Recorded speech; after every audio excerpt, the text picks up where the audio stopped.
In a small, cozy grocery shop, young Ahmed helps his father, Baba. The shop is filled with warmth and the aroma of fresh produce.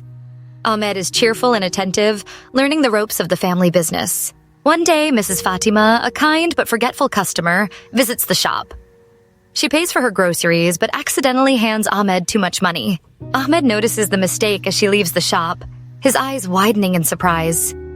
Without hesitation, Ahmed dashes after Mrs. Fatima, calling out to her.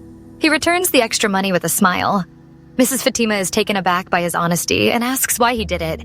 Ahmed replies, "My Prophet Muhammad, peace be upon him, taught us to always be honest." Mrs. Fatima is amazed and thanks Ahmed for his integrity.